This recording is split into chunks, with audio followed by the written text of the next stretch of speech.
നമ്മുടെ കോഴിക്കോട് നഗരത്തിൻ്റെ അതിമനോഹര കാഴ്ചകളാണ് ഈ കണ്ടുകൊണ്ടിരിക്കുന്നത്. ഇപ്പോൾ നമ്മൾ മൊത്തം കോഴിക്കോട് റൗണ്ട് അടിച്ചുകൊണ്ടിരിക്കുകയാണ്. ഈ റൗണ്ട് അടിച്ച് നേരെ ബീച്ചിലോട്ടുള്ള പോക്കിലാണ് നമ്മൾ.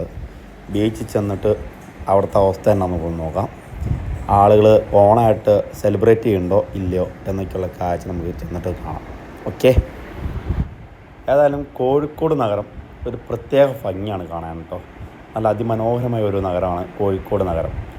നമ്മൾ നൈറ്റിൽ തന്നെ പോകുമ്പോൾ തന്നെ നല്ലൊരു രസവും ഭംഗിയും കാര്യങ്ങളൊക്കെ ഉള്ളൊരു നഗരമാണ് കേട്ടോ കോഴിക്കോട്. നമ്മൾ ബീച്ചിൽ ചെന്ന് നോക്കട്ടെ, ബീച്ചിലത്തെ കാര്യങ്ങൾ എങ്ങനെയുണ്ടെന്ന് നമുക്ക് എന്തായാലും ചെല്ലും പറയാമല്ലോ. അവസാനം നമ്മളങ്ങനെ ബീച്ചിലെത്തിയിരിക്കുകയാണ് കേട്ടോ. ഇതാണ് ബീച്ച്, ഇതിൻ്റെ താഴെയാണ് ബീച്ച് വരുന്നത്. ഇവിടുന്ന് റൈറ്റ് നമ്മൾ തിരിക്കുകയാണ്. ഉണ്ടോ, ഈ സൈഡിലൊക്കെ വണ്ടി ഒതുക്കിയിട്ടൊക്കെയാണ്. ഒരു രക്ഷയില്ല. ഇവിടെ അടുത്തൊന്നും പാർക്കാനുള്ളൊരു സ്ഥലമുള്ളതായിട്ട് തോന്നണില്ല.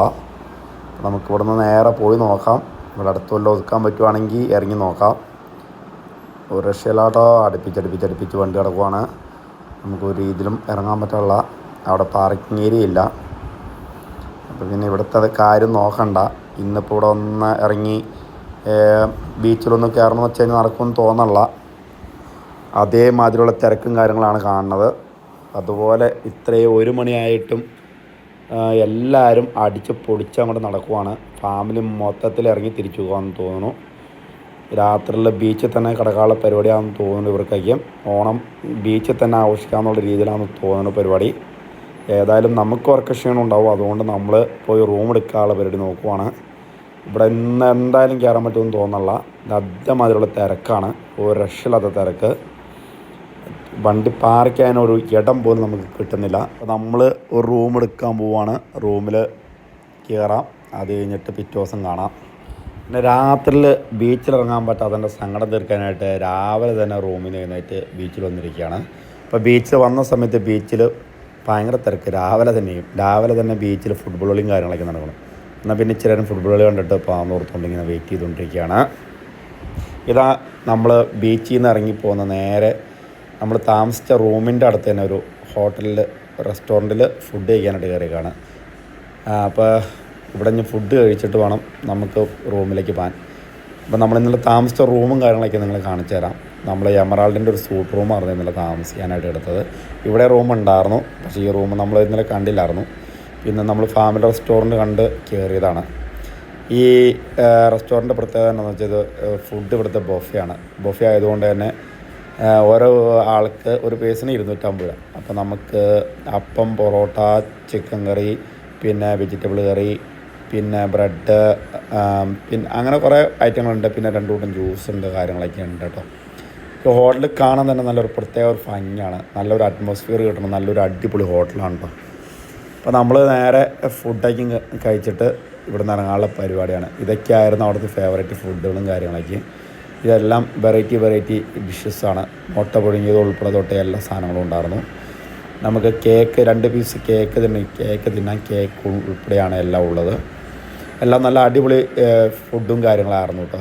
ഒരാൾക്ക് 250 രൂപയ്ക്ക് കഴിക്കുന്നവരാണെങ്കിൽ എല്ലാം ലാഭമാണ്. ഒരു രീതിയിലും നട്ടും കാര്യങ്ങളൊന്നും ഇല്ലാത്ത അടിപൊളി ബൊഫയാണ്. നല്ല എല്ലാ അത്യാവശ്യം കാര്യങ്ങൾ കഴിക്കാനായിട്ട് അവർ അറേഞ്ച് ചെയ്തിട്ടുണ്ട്. നന്നായിട്ട് കഴിക്കുന്നവർക്ക് ഇത് നല്ലൊരു ലാഭം തന്നെയാണ് കേട്ടോ. അപ്പോൾ നമ്മുടെ ഫുഡ് ഐറ്റങ്ങൾ ഇതുണ്ടോ, ഇതൊക്കെയാണ് ഫുഡ് ഐറ്റങ്ങളൊക്കെ ഉണ്ടായിരുന്നത്. ബ്രെഡ് ഉണ്ട്, അതിൻ്റെ ജാമുണ്ട്, പിന്നെ നേരെ കള്ളപ്പം ഉണ്ടായിരുന്നു. കള്ളപ്പത്തിനുള്ള കറി ഉണ്ടായിരുന്നു. അത് നല്ല വെജിറ്റബിൾ കറി എന്ന് പറഞ്ഞാൽ നമ്മളെ ചെറുപയർ പോലത്തെ വെള്ളപ്പയർ ഇട്ട് വെച്ച കറിയാണ്. പിന്നെ പൊറോട്ട, ചിക്കൻ കറി തുടങ്ങിയ സാധനങ്ങളൊക്കെയാണ് പിന്നെ ഉള്ളത്. പിന്നെ അതിൻ്റെ കൂടെ തന്നെ ഇഡ്ഡലി ചട്നി ഉണ്ടായിരുന്നു കേട്ടോ. അപ്പോൾ പൊന്നിക്കുട്ടി നമ്മൾക്ക് ഇഡ്ഡലി ചട്നിയാണ് പൊന്നിക്കുട്ടി കഴിച്ചത്. നമ്മൾ ബാക്കിയുള്ള ഫുഡും കാര്യങ്ങളൊക്കെ എല്ലാം എടുത്ത് കഴിച്ചു കേട്ടോ. ഞാൻ ചിക്കൻ ഒരു ചെറിയൊരു പീസ് കഴിച്ചുള്ളൂ. പൊറോട്ട നമ്മൾ വലിയ കാര്യമായിട്ട് ഒരുപാട് കഴിക്കണമെന്ന് കഴിച്ചില്ല. അപ്പോൾ നമുക്ക് വലിയ ലാഭമൊന്നും പറയാൻ പറ്റില്ല. നമ്മൾ 2 പിന്നെ ഒരു കൊച്ചോട് ഉണ്ടായിരുന്നു 500 രൂപ ബില്ല്. നമുക്കത് ഭയങ്കര ലാഭം എന്നൊന്നും പറയാൻ പറ്റില്ല, കാരണം നമ്മൾ കഴിക്കാത്തതുകൊണ്ട്. കഴിക്കണവർക്ക് ഇത് ഭയങ്കര ലാഭമാണ്. അതേ രീതിയിലുള്ള ഫുഡും കാര്യങ്ങളൊക്കെ ഉണ്ട് കേട്ടോ. നമ്മൾ അത്യാവശ്യം വേണ്ട കുറച്ച് കാര്യങ്ങളൊക്കെ എടുത്തോളൂ കഴിച്ചിട്ട്. ഞാൻ ഒരു പൊറോട്ട കഴിച്ചോളൂ എന്ന് എനിക്ക് തോന്നുന്നു. എല്ലാം കഴിച്ച് നമ്മൾ ഇറങ്ങി. നല്ല അടിപൊളി ഫുഡായിരുന്നു. എനിക്ക് എന്തായാലും വളരെയധികം ഇഷ്ടപ്പെട്ടു. ഈ ഹോട്ടല് നമ്മുടെ സ്ഥലം പറയാനായിട്ട് എനിക്ക് അറിയില്ല. കോഴിക്കോട് പ്രത്യേകിച്ച് സ്ഥലങ്ങൾ കാര്യങ്ങൾ എനിക്കറിയാമുള്ള. ഏതായാലും കോഴിക്കോടിൻ്റെ ഹൃദയഭാഗത്ത് തന്നെയാണ് ഈ ഹോട്ടൽ വരുന്നതെന്ന് മാത്രമേ എനിക്കറിയാം. അപ്പോൾ ഹോട്ടൽ നല്ല ഭംഗിയും കാര്യങ്ങളൊക്കെ ഉള്ളൊരു ഹോട്ടലാണ്. ഞങ്ങളങ്ങനെ ഫുഡൊക്കെ കഴിച്ച് ഞങ്ങൾ അവിടുന്ന് ഹോട്ടലിൽ നിന്ന് ഇറങ്ങാനുള്ള പരിപാടിയാണ് കേട്ടോ. ഹോട്ടലിൻ്റെ പേര് ഗസാനിയ മെസ്ബാൻ ബൈ കാലിക്കറ്റ് ആൽബേക്ക്. ഏതായാലും കൊള്ളാം, ഫുഡൊക്കെ നമുക്ക് ഇഷ്ടപ്പെട്ടു. നല്ല നമ്മൾ കൊടുക്കുന്ന പൈസയ്ക്കുള്ള മൂല്യമുള്ള നല്ല അടിപൊളി ഫുഡും കാര്യങ്ങളൊക്കെ ആയിരുന്നു. ഏതായാലും ഇതികളെ പോകുന്ന ആൾക്കാരൊക്കെ ഒന്ന് കയറി നോക്കിയോ, നല്ല സൂപ്പർ റെസ്റ്റോറൻ്റാണ്. അങ്ങനെ ഹോട്ടൽ ഫുഡൊക്കെയും കഴിഞ്ഞ് നമ്മൾ താമസിച്ച സൂട്ട് റൂമിലെത്തിയിരിക്കുകയാണ്. ഇതാണ് നമ്മൾ താമസിച്ച സൂട്ട് റൂം.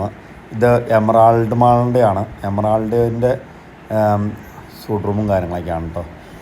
ഒരു ബെഡ്, പിന്നെ സെപ്പറേറ്റ് ഒരു പോർഷൻ ഭാഗം കൊണ്ട് നമുക്ക് ഇരിക്കാനും കാര്യത്തിനായിട്ട്. പിന്നെ ബാത്റൂമൊക്കെ ആണെങ്കിലും നല്ല പക്ക ബാത്റൂമും കാര്യങ്ങളൊക്കെയാണ്. ഇത് വെറ്റ് ഏരിയ ഡ്രൈ ഏരിയ ആയിട്ട് തിരിച്ചിട്ടിരിക്കുന്ന ഗ്ലാസ് ഡോറൊക്കെ കൊടുത്ത് സെപ്പറേറ്റ് ചെയ്തിരിക്കുന്ന ഒരു ബാത്റൂമാണ്. എന്തായാലും നമ്മൾ താമസ റൂം കുഴപ്പമില്ലാത്ത റൂമായിരുന്നു. അങ്ങനെ നമ്മളുടെ താമസവും കാര്യങ്ങളൊക്കെ കഴിഞ്ഞ് നമ്മൾ കുളിയും കഴിഞ്ഞിട്ട് ഇവിടെ നിന്ന് ഇറങ്ങാനുള്ള പരിപാടിയാണ്. ഇപ്പോൾ രാവിലെ തന്നെ നമ്മൾ തിരിച്ച് ഒരു 9:30 തിരിച്ചെത്തിയിരിക്കുകയാണ്. ഇനി ഇവിടെ നിന്ന് നേരെ കുളി കഴിഞ്ഞ് ഉടൻ തന്നെ ഇവിടെ നിന്ന് ഇറങ്ങും. ഇവിടെ നിന്ന് ഇറങ്ങിയിട്ട് നേരെ കപ്പാട് ബീച്ചിലേക്ക് പോകാൻ ഓർത്തുകൊണ്ടിരിക്കുകയാണ്. അങ്ങനെ നമ്മൾ റൂമിൽ നിന്ന് വെക്കേറ്റ് ചെയ്ത് നേരെ കാപ്പാട് ബീച്ചിലേക്ക് വിട്ടടിച്ച് പോയിക്കൊണ്ടിരിക്കുകയാണ്. അപ്പോൾ നമ്മൾ കാപ്പാട് ബീച്ചിൽ നിന്ന് ഇറങ്ങിയിട്ട് വേണം ബാക്കി സമയം ഉണ്ടെങ്കിൽ സമയത്തിനനുസരിച്ച് മറ്റുള്ള സ്ഥലങ്ങളിൽ പോകാൻ. അതല്ല സമയം കിട്ടുന്നില്ലെങ്കിൽ നേരെ നമ്മൾ തിരിക്കുകയാണ് പോകാൻ. കാരണം കൊച്ചിന് ഓണാവധി കഴിഞ്ഞാണ് എക്സാം തുടങ്ങണം. അപ്പോൾ അതുകൊണ്ട് കൊച്ചിനെ കൊണ്ട് പോരണം. പിന്നെ സൈറ്റ് 3 ദിവസമായിട്ട് സൈറ്റ് ഉണ്ടായിരുന്നില്ല. സൈറ്റൊക്കെ ഒന്ന് അറേഞ്ച് ചെയ്യണം. എല്ലാം ഒന്ന് സെറ്റായി വരണം. അപ്പോൾ നമ്മൾ പോകുന്ന റൂട്ട് നോക്ക്, നല്ല അടിപൊളി റൂട്ടല്ലേ, പക്ക റൂട്ടാണ്. എന്താ അടിപൊളിയാണെന്ന് നോക്കി. റൂട്ടിൽ നമ്മൾ നേരെ പോവാണ്. ഈ റൂട്ട് നേരെ പോയി കാപ്പാട് ബീച്ച്. ഇവിടെ നേരെ തിരിച്ച് ഈ റൂട്ടിനെ പോകുന്നു കഴിഞ്ഞാൽ നേരെ നമ്മൾ തൃശ്ശൂരാണ് പോകുന്നത്. നേരെ നമ്മളിപ്പോൾ കപ്പാട് ബീച്ചിലേക്ക് പോയിക്കൊണ്ടിരിക്കുകയാണ്.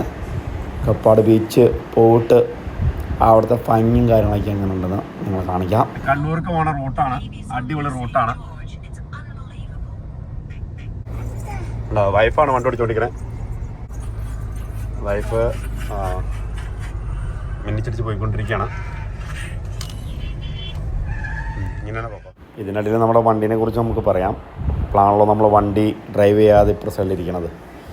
നമ്മളെ ഫുൾ ഓപ്ഷൻ താർറോക്സാണ് നമ്മുടെ കയ്യിലിരിക്കുന്നത്. അതുകൊണ്ട് തന്നെ ഇതിൻ്റെ സൺറൂഫ് നല്ല വൈഡ് സൺറൂഫാണ് കേട്ടോ. നല്ല പക്ക സൺറൂഫും കാര്യങ്ങളാണ്. അപ്പോൾ വണ്ടീനെ കുറിച്ച് പറയുകയാണെങ്കിൽ നമ്മൾ മോക്ക ബ്രൗണാണ് വണ്ടിക്കുന്നത്. ഓട്ടോമാറ്റിക്കാണ്. നമ്മൾ കാല് എടുക്കണ അറിയില്ല, വണ്ടി തീരാനും കയറും. അത്രയും പവർഫുള്ളായിട്ടുള്ള വണ്ടിയാണ് കേട്ടോ. ഭയങ്കര തൊണാറിക്കാണ്. ഞാൻ മറ്റേ സാധാ താറിൽ കയറിയിട്ടുണ്ട്. അതൊക്കെയും നമുക്ക് അത്ര ഒരു സ്യൂട്ടബിളല്ല. നമുക്ക് കയറിയിരിക്കുമ്പോൾ തന്നെ ഒരു ഇടുങ്ങിയൊരു ഫീലാണ്. പക്ഷേ ഈ വണ്ടി അങ്ങനെയല്ല കേട്ടോ. ഈ വണ്ടി നല്ല കയറിയിരിക്കുമ്പോൾ തന്നെ നമുക്ക് നല്ല ഭയങ്കര കംഫർട്ടാണ് തന്നെ. ഇതിൻ്റെ സൺറൂഫൊക്കെ അടയ്ക്കണ ഇങ്ങനെയൊക്കെയാണ്. ഇതുണ്ടോ, നല്ല വൈഡായിട്ടുള്ള സൺറൂഫും കാര്യങ്ങളാണ് വണ്ടിക്കുള്ളത്. അപ്പോൾ വണ്ടിനെ കുറിച്ച് പറയുകയാണെങ്കിൽ നല്ല സ്മൂത്ത് ഡ്രൈവിങ്ങാണ് വണ്ടി നമുക്ക് കിട്ടുന്നത്. അതുകൊണ്ട് തന്നെ എനിക്ക് ഫുൾ കംഫർട്ടായിരുന്നു വണ്ടിയിലുള്ള യാത്ര. അപ്പോൾ നമ്മൾ ഏകദേശം ഈ കാപ്പാട് ബീച്ചിലേക്ക് എത്താറായിട്ടുണ്ട്. ഇനി ഇവിടുന്ന് ഒരു 3-4 കിലോമീറ്റർ ദൂരമാണ് കപ്പാട് ബീച്ചിലേക്ക് കാണിക്കണുള്ളൂ. 10 കിലോമീറ്റർ ദൂരമാണുള്ളൂ. നമ്മുടെ വണ്ടി ഫുൾ ഓപ്ഷൻ വണ്ടി ആയതുകൊണ്ട് തന്നെ മോക്ക ബ്രൗൺ ഇൻറ്റീരിയറും എല്ലാം കൂടി വന്നപ്പോൾ ഓൺ ദ റോഡ് നമുക്ക് 30 lakhs ആയിട്ടോ പ്രൈസ്. പിന്നെ വണ്ടിയുടെ രജിസ്ട്രേഷൻ ആയിട്ടില്ല. അടുത്ത ആഴ്ചത്തേക്ക് വണ്ടി രജിസ്റ്റർ ചെയ്യണം. അപ്പോൾ നമ്മൾ വണ്ടി എടുത്തു. പിറ്റേ ദിവസം തന്നെ കോഴിക്കോട് ട്രിപ്പ് ആരംഭിച്ചു. അപ്പോൾ അങ്ങനെ നമ്മുടെ താറോക്സിലുള്ള യാത്ര എന്ന് പറഞ്ഞാൽ അതിമനോഹരമായ അനുഭൂതിയാണ് നമുക്ക് നൽകിയത്. അത് തന്നെയല്ല, കോഴിക്കോട് എന്ന് പറഞ്ഞ സ്ഥലം തന്നെ നമ്മൾ പ്രത്യേക ഒരു രമണീയമായിട്ടുള്ളൊരു അടിപൊളി സ്ഥലമായിട്ടാണ് നമുക്ക് ഫീൽ ചെയ്തത്. അപ്പോൾ നമ്മുടെ വീഡിയോസ് കണ്ട് നിങ്ങൾക്ക് ഇഷ്ടപ്പെടുകയാണെങ്കിൽ ലൈക്ക് ചെയ്യുക, ഷെയർ ചെയ്യുക. പിന്നെ നമ്മുടെ ചാനൽ ഒന്ന് സബ്സ്ക്രൈബ് ചെയ്യാൻ മറക്കാതിരിക്കുക. ഓക്കെ.